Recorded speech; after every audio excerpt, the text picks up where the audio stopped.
What's up, guys? Just received an interesting package from Japan. As you can tell, it is a Tamiya RTR kit, specifically the Expert Built series. Yeah, it's straight from Japan, all Japanese labels, etc. But which kit is it? So I'll give you a hint. It's the Wild One. That's not really a hint, that's the whole thing. But yeah, let's open it and show it to you. So I got the bubble wrap removed, and this thing looks awesome. I don't know how good you can see it on camera with the reflective cover, but it looks absolutely great.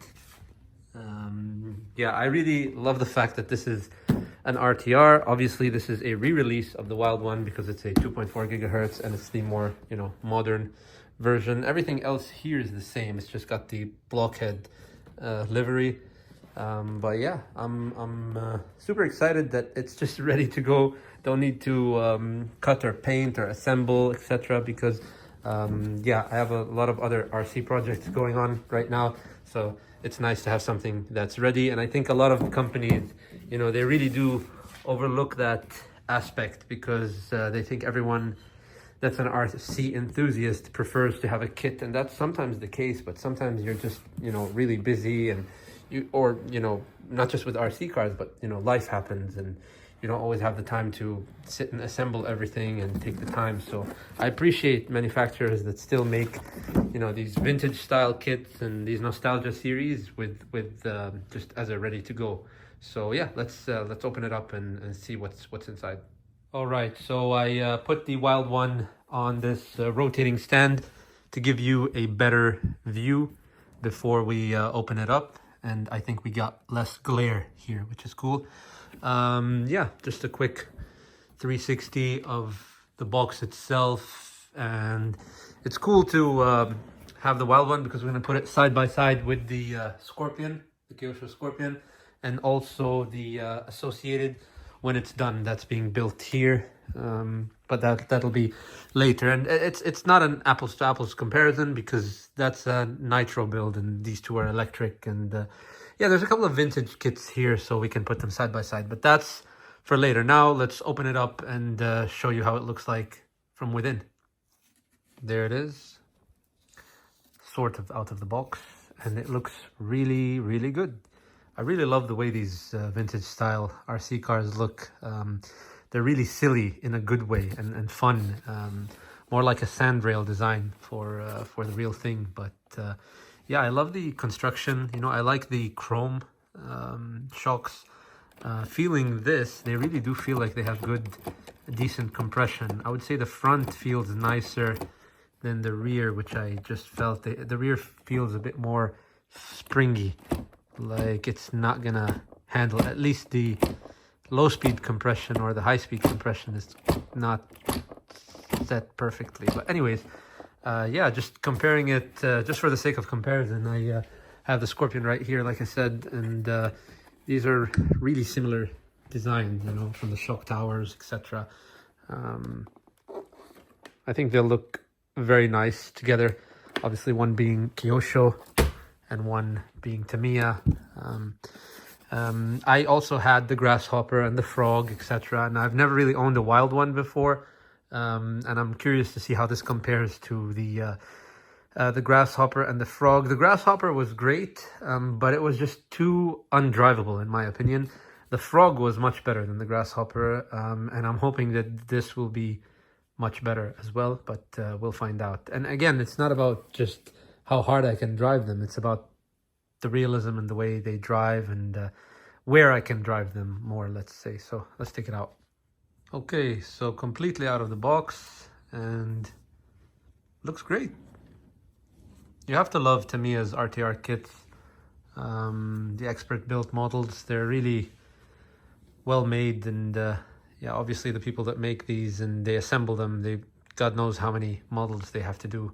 So they always perfect them, and I think the quality control for the XB models are great. Honestly though, even if you're really good and you take your time with the kit models, you'll get the exact same result as long as you don't make an irreversible mistake, which I've done so many times, like cutting bodies, etc. And yeah, just looks good. This is more of like a mesh that's flexible. It's like an actual mesh, like a real mesh. I don't know what this is here, why this is out like that, or if it's supposed to be. Yeah, I guess it is. This is how it is. So yeah, you can even tell you have the space for the, let's widen it. You can tell you have the space for the LED bulbs inside.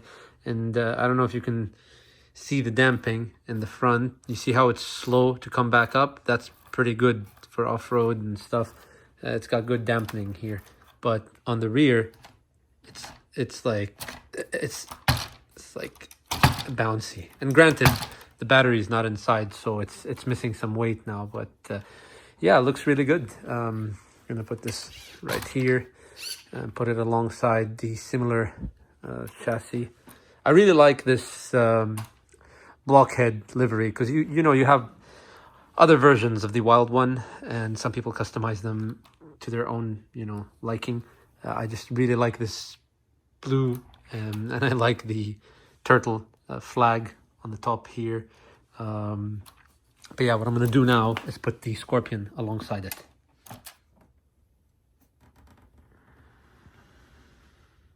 So this Scorpion is the exact one that I built for my last video.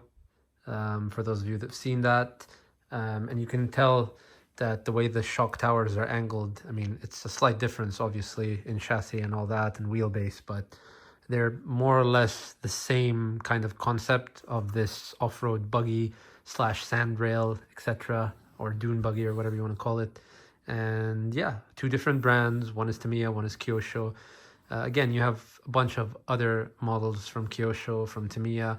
I will say I'll be putting the BZ motor, the upgraded brushed motor. And since I'm keeping the vintage style look or the vintage era vibes of the brushed motor, I really do enjoy driving these in brushed. Not everything is brushless for me, especially when it comes to these vintage style kits. I think a brushed ESC and a motor does really a great job. I mean, it's already a bit too much in some cases. Like this LRP, I think is too much for this gearbox and this chassis.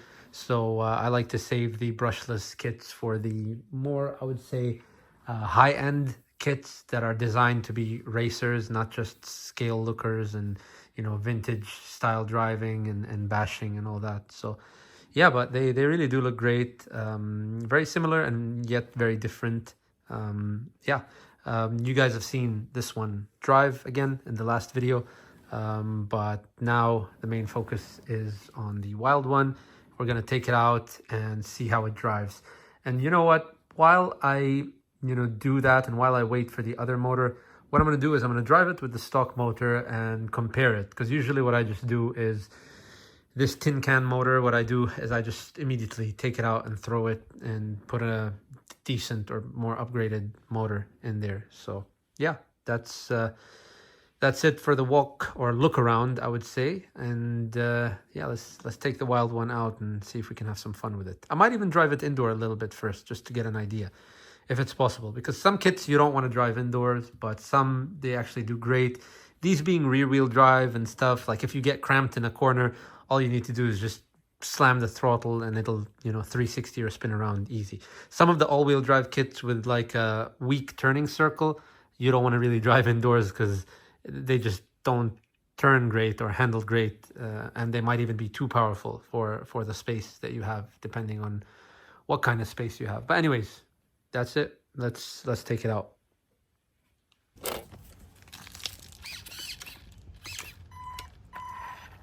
All right. So normally I like to do a demo run inside the house first, but the lighting is actually pretty good outside, so I figured we'll do it right here just to show you how this thing moves.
So that's it for the Tamiya Wild One, the RTR expert built version. I stand by what I said. I think this kit looks absolutely beautiful. I will be adding some LED lights to the bulbs here. I think they look pretty, like a bunch of bug eyes in the front. But yeah, I really do like this old school vintage style of kit. And that being said, initially I wanted to go with the super stock motor, which we actually have right here, instead of this stock tin can one that comes with all Tamiya RTR kits, the electric kits. But now after driving it, because it's not really your typical basher, it's the vintage design, I do think this motor is, you know, adequate. I definitely think this would be better.